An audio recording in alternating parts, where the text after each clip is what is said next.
Okay, so Karl-Friedrich, and so nice to be here in Fleury to see your new launch of the final L.U.C Full Strike, and we're all very excited to know a bit more about the watch. When you read the technical specifications, there are at least 7 new devices to make this watch probably the best minute repeater available today. But from the technical specs, what does that really mean for the real user and the buyer of this watch? What do you feel as a user they should be understanding of the technical specifications? Melvin, thank you for the compliments about the watch. In fact, the Full Strike stays true to all the L.U.C watches we developed so far, or L.U.C movements we developed so far, in that we keep the tradition alive, but we always add some innovation. And the innovation should always be a useful innovation and not innovation for innovation's sake.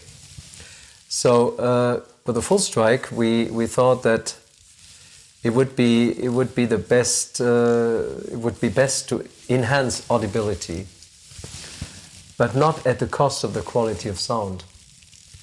And this question occupied us for over 5 years. Altogether, 15,000 hours of research and development went into this watch. And basically, the result is that we have a very special sapphire crystal, which has been milled out of one piece together with the gongs.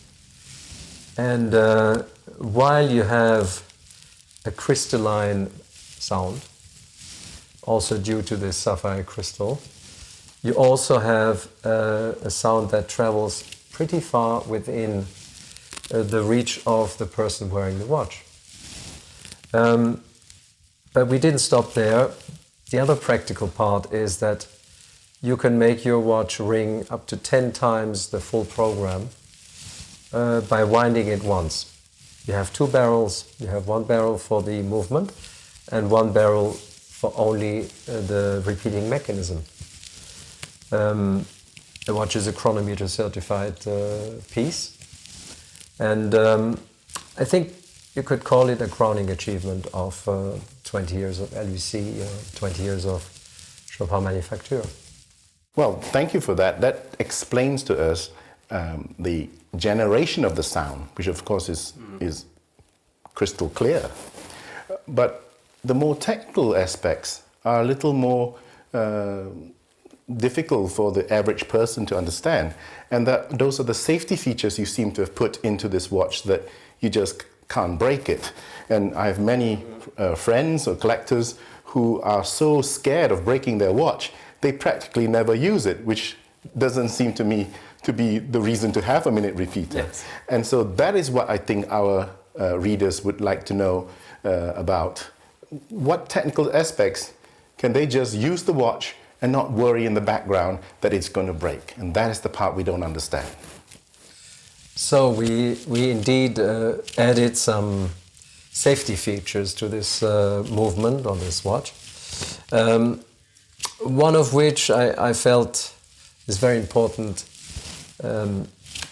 When you wind your minute repeater barrel, and in case you didn't notice that your power reserve has gone down too far, the watch will know this fact, and the minute repeater will not work when you push the button.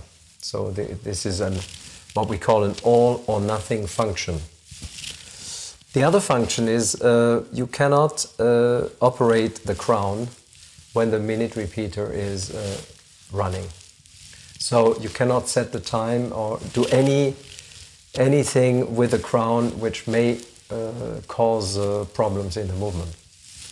And these are, I would say, the 2 most important safety features. Already back when we designed the perpetual calendar, I used to say this perpetual calendar has to be children-proof. if a child picks it up and plays with the crown, nothing should happen to the calendar. And in the minute repeater, we applied the same ideas in a way.